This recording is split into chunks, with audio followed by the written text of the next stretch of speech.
마태복음 8장 18절 20절 예수께서 나와 말씀하여 이르시되 하늘과 땅의 모든 권세를 내게 주셨으니 그러므로 너희는 가서 모든 민족을 제자로 삼아 아버지와 아들과 성령의 이름으로 세례를 베풀고 내가 너에게 분부한 모든 것을 가르쳐 지키게 하라. 볼지어다 내가 세상 끝날까지 너희와 항상 함께 있으리라 하시니라. 아멘. 오늘은 이 본문을 가지고 신성과 인격을 가지신 성령 하나님, 우리는 금요 기도회 때마다 지금 성령론에 대해서 설교를 하고 있습니다. 물론 이제 때로는 반복된 부분도 있지만 특히 청교도 신학, 그러니까 소위 1800년도죠. 영국 이제 그 청교도들이 메인플라워를 타고 아메리칸 대륙을 발견해서 미국이란 나라가 세워지잖아요.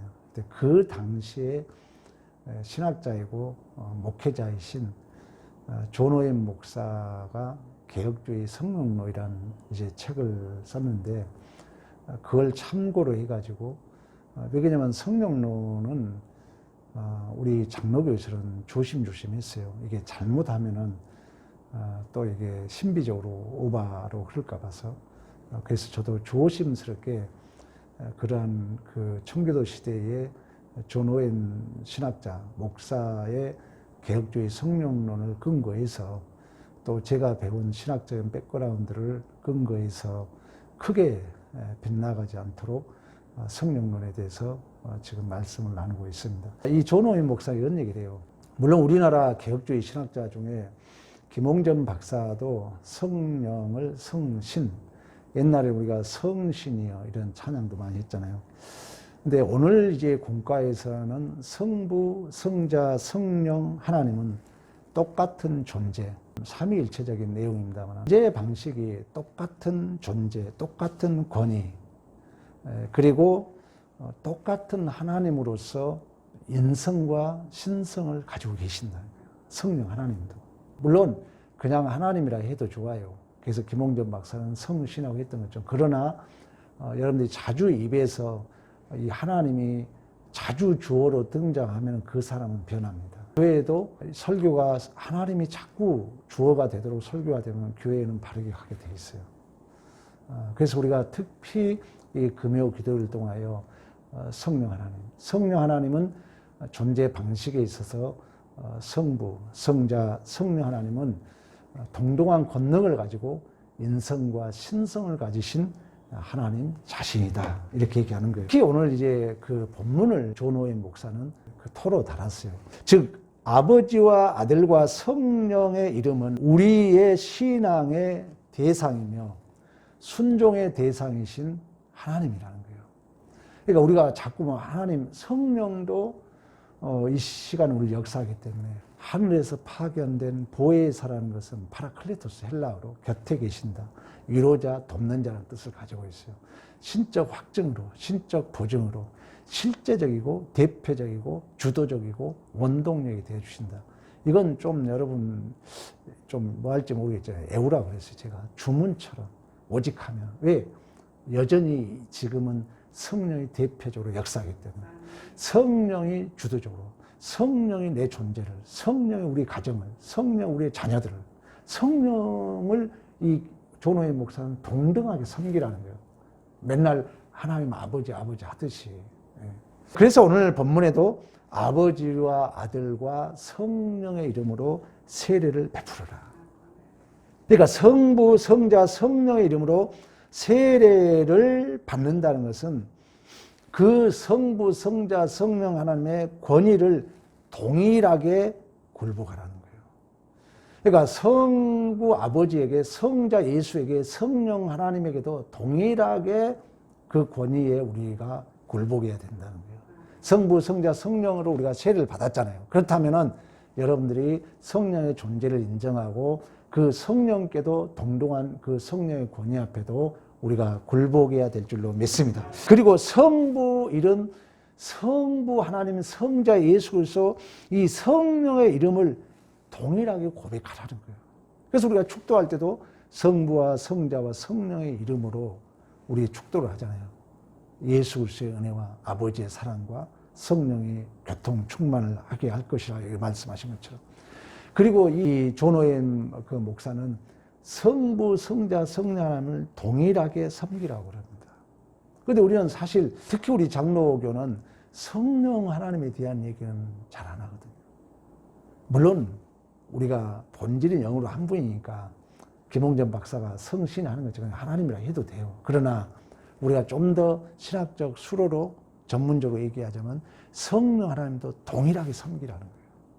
그러면 우리가 이런 성령 하나님이 지금 실제적으로 역사하는데 우리 입술에서 물론 하나님이라고 해도 좋아요. 그러나 우리가 금요 시간만큼이라도 여러분들이 성령 하나님으로 하면서 우리의 존재에 실제적으로 역사하신 그 하나님, 이 하나님이 우리의 모든 언어의 주어가 되기를 간절히 축원합니다. 이처럼 성령은 교회의 감독자를 세워요. 그리고 성령은 모든 것을 감독하세요. 성령은 교회를 다스립니다. 자, 예를 들어봐요. 어느 그 수도원에 사도들이 모였는데 완전히 수도원이 한마디로 해이돼가지고 거의 망해가는 거예요. 그래서 이제 선배 수도원장이 왔다가 가면서 거기 지도자에게 이런 얘기를 하고 갔다고 합니다. 조용히. 내가 와서 보니까 예수님이 와 계신 것 같더라. 예수님이 와 계신 것 같더라.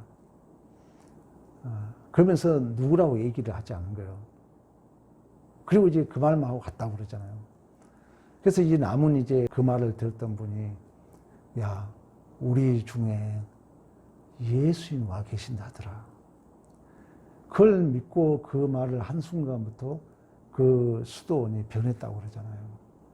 자, 여러분, 우리가 쉽게 생각하면 성부 하나님 안 보이잖아요. 예수는 육신으로 왔기 때문에 안 계시잖아요. 근데 성령이 감독자를 세우고 성령이 감독하시고 성령이 지금 다스려 가신다는 거예요. 우리 눈에는 보이지 않지만. 그러면 아까 제가 서두에 말씀했던 것처럼 우리는 성부, 성자, 성령님을 동일한 그 권위에 굴복하고 동일한 이름을 고백하고 동일하게 우리가 섬겨야 한다면 우리가 보이질 않지만 지금도 이 성령 하나님이 우리 교회를 세우시고 성령 하나님이 지금도 우리 교회를 다스려 가신 줄로 믿습니다. 그래서 이제 고린도 교회가 분파가 생기잖아요. 은사도 많고 고린도 교회에는 바울파, 게바파, 그리스도파, 아볼로파. 고린도 교회가 문제가 많았어요. 그리고 고린도 교회가 헌금은 약속했고 헌금도 안 하고 고린도 교회가 아주 문제가 많았어요. 그때 바울이 이런 얘기를 해요. 하나님이 우리에게 보여줬는데 하나님이 다 주셨는데 사람의 눈은 보지 못한다. 사람의 귀로는 듣지 못한다. 사람의 마음으로는 생각하지 못한다. 오직 성령께서 우리에게 보여주신 줄로 믿습니다. 성령을 의지하지 않으면 볼 수 없다는 거예요. 지난주 주일 여러분 마지막 설교 제가 강조했던 게 뭡니까?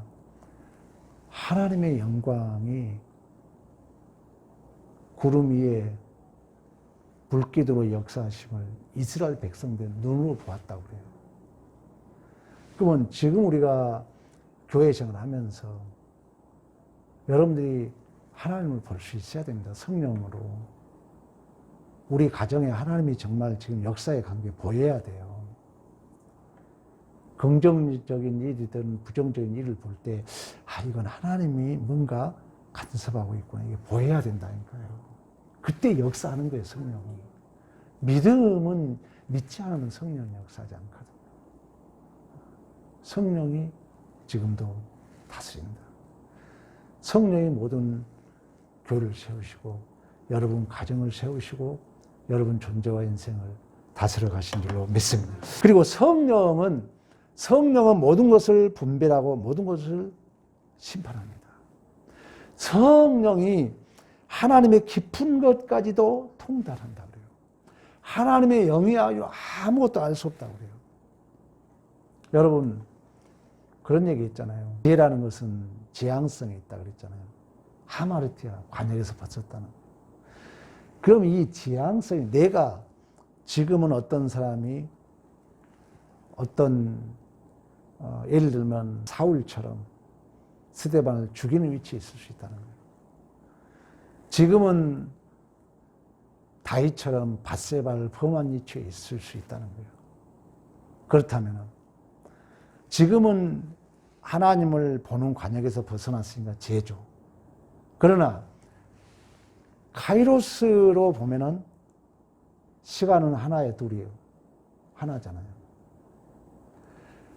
크로노스 역사로 봤을 때 지금 다윗이 범죄하고 있고 나중에 회개하지만, 하나로 보면은 지금 여기 보다가 결국 다윗이 누굴 바라봐요? 하나님 바라보잖아요. 자, 이런 판단력, 이런 심판은 누가 하신다고요? 성령이 하신다는 거예요. 하나님이 모든 존재를 이끄시기 때문에 최종적 그 존재를 이끄신 분도 하나님이고, 최종적 판단과 심판을 하실 분도 누구예요? 하나님이라는 거예요. 하나님. 그래서 우리가 성령의 눈을 본다는 것은 너무나 중요해요. 성령이 아니고는 그 어떤 것도 모른다 그러잖아요. 성령이 아니고 알 수 없다는 거예요. 그러면 내가 지금 성령을 의지하지 않고 내가 보고 있다는 것은 내 본 눈이 소경이라는 거예요. 밝아진 눈. 그래서 우리가 성령의 눈으로 보려고 노력한다는 것은 너무 중요하다는 것입니다. 성령이 모든 걸 분별하시고 모든 걸 심판하시기 때문에. 그래서 우리 고린도전서 한번 찾아볼래요? 고린도전서 2장 한번 가보죠. 13절까지 9절부터 기록된 바 하나님이 자기를 사랑하는 자를 위하여 예비하신 모든 것은 눈으로 보지 못하고 귀로 듣지 못하고 사람의 마음으로 생각하지 못하였담과 같으리라. 오직 하나님이 성령으로 이것을 우리에게 보이셨으니 성령은 모든 것, 우리 하나님의 깊은 것까지도 통달하시느니라. 사람의 일은 사람의 속에 있는 것, 영 외에는 누가 알리요? 이와 같이 하나님의 일도 하나님의 영 외에는 아무도 알지 못하느니라. 우리가 세상의 영을 받지 아니하고 오직 하나님으로부터 온 영을 받았으니 이는 우리로 하여금 하나님께서 우리에게 은혜로 주신 것들을 알게 하려 하심이라. 우리가 이것을 말하거니와 사람의 지혜가 가르친 말로 아니하고 오직 성령께서 가르친 것으로 하니 영적인 일은 영적인 것으로 분별하느니라. 아멘. 성령이 분별하고 성령이 심판하신다는 것입니다. 성령. 세 번째는 성령 하나님이 낙심하는 자를 위로해요. 성령 하나님이 약한 자를 강하게 하십니다. 성령 하나님이 여러분 찾아오심을 경험해야 돼요. 엘리야가 갈멜산 전투에서 승리하잖아요. 승리하고 이세벨이 죽으려고 하니까 도망을 갑니다. 헤롭산에 이제 도망을 가요. 죽기를 간구해요. 그때 하나님이, 성경에는 그건 성령의 음성이죠. 하나님이 엘리야야, 내가 왜 여기 있느냐 물어요.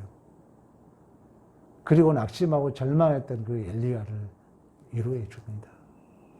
여러분, 설교가 중요한 게, 오늘 설교를 들었잖아요. 여러분들이 이제 힘들고 어려울 때, 외로울 때 성령이 내 안에 와 계신다니까요. 몰라서 모르는 거예요. 성령은 내 안에 와 계세요. 오셔서 나를 지금 위로하고 있는데 내 생각이, 내 감정이 앞서면 그 세면 음성을 못 들을 뿐이에요. 이처럼 성령 하나님은 낙심한 우리들을 위로하시고 약한 자를 강하게 하신 줄로 믿습니다. 그리고 성령 하나님은 사람이 죄를 짓는 것을 슬퍼하고 노여워합니다. 성령 하나님이 탄식한다 그러잖아요.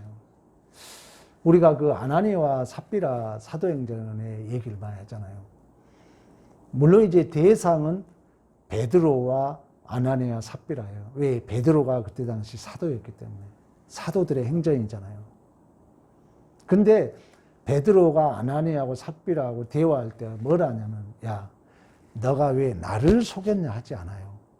누굴 속였냐? 왜 성령을 속였냐 그래요.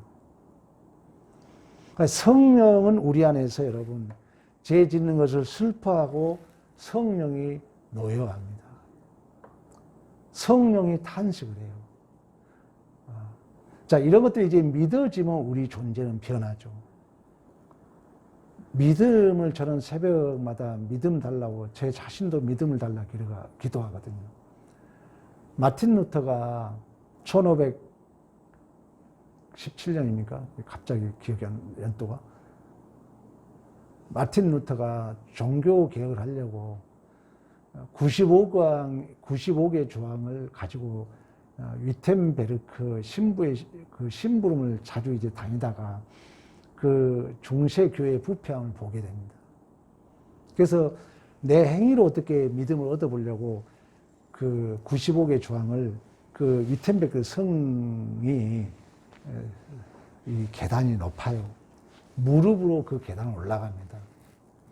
무릎으로 올라가서 무릎은 피투성이가 되는데 그 공허함은 해결할 수 없어요. 거기서 믿음을 깨달아요. 아, 믿음만이 되는 거. 믿음만이 나를 변화시키는 거. 여러분, 이 믿음이 요즘에 저도 더 간절없는데요. 믿으면 변해요. 아무리 설교를 100번, 1000번 들어도 믿음은 성령이 나를 변화시킵니다. 믿음이에요. 믿음으로 오직 구원받는 거예요. 믿음으로. 이 믿음을 여러분 묵상 많이 하세요. 정말 여러분 믿고 있는가? 정말 믿고 있는가? 성령 하나님은 우리를 이루하시고 약한 자를 강하게 하시고, 성령 하나님은 우리가 죄를 지을 때 탄식하시고, 성령 하나님은 죄를 놓아해요. 베드로와 아나니아와 삽비라 속에서 야, 너 왜 나를 속이냐가 얘기 아니라 왜 성령을 속이냐고 말씀했던 것처럼, 마지막으로 성령은 많은 일을 하시고 명령하시고 모든 것들을 자기 뜻대로 질서 있게 정돈해 가신 줄로 믿습니다. 자, 성령은 그런 의미에서 김홍전 박사는 그런 얘기했어요. 컵에 물을 가득 채운 것과 같다. 근데 어느 학자는 이렇게 설명을 해요. 성령은 이렇게 물을 채우는 기간이 필요하다는, 성령 충만함이라는 거. 성령 충만함을 에베소서는 술 취하지 말라와 비유를 해요. 그 말은 뭐냐면은, 우리가 이 설교를 많이 성령 설교를 계속 하지만 여러분이 꼭 생각해야 될 것은 이 시간이라는 것을 왜 우리에게 주셨는가? 왜 하나님은 빛이 있으라 하심이 있었잖아요. 근데 이 구속의 경륜을 역사 속에, 시간과 장소 속에 펼쳐 보이고 있는가? 여러분 고민 안 해보십니까? 그 이유는 뭐냐면은 하나님은 정답을 주는 게 아니에요. 업기에서 여러분들이 들으셨겠지만 여러분이 정답을 가졌다는 것은 그 사람은 외식주의입니다. 정답의 문제가 아니에요. 내가 성장해야 된다는 거예요. 내 안에 채워져 가야 된다는 거예요. 우리가 지금 계속된 성령과 더불어서 설교를 들었는데 이제 여러분은 이제 물을 채워가야 돼요. 이 설교 내용을 붙들고 성령을 인정하고 성령이 내 곁에 계심을 우리가 믿음으로 받아들임으로 실제적이고 주도적이고 대표적이고 원동력이 되어주신 성령 하나님. 성령이 내 안에 확증해 준다는 거예요. 성령이 내 안에서 보증해 준다는 것입니다. 예수 안 계세요, 여러분. 부활 승천하셨어요. 성령이 예수께서 이루신 일을 내 안에서 실제적으로 일하신다는 것입니다. 그렇다면 이 성령이 얼마나 소중하다는 걸 다시 한번 우리가 확인할 수 있는 거죠. 그렇다면 우리가 답을 내가 알고 있다가 아니라 이 알미 수없는 세월 속에서 실체화되는, 구체화되는, 욥이 고백했던 것처럼 그가 나의 가는 길을 아시나니 그가 나를 단련한 후에 정금같이 나오려고 말씀했던 것처럼 내가 정금으로 내가 성장해야 할 그 시간, 그 장소를 감당하는 거라는 거예요. 그렇지 않는 사람은 술 취한 사람, 허비한 사람이라는 거예요. 성경적 해석이. 성령 충만은 뭐냐? 여러분이 지금 물을 지금 채우고 있는 이 자리, 성령 충만함의 실존이라는 것입니다. 그러나 이 성령의 채우심의 그 시간과 장소를 외면한 자는 성령 충만함과 반대된 말로 술 취해서 방탕, 다른 것에 취해 있다는 거예요.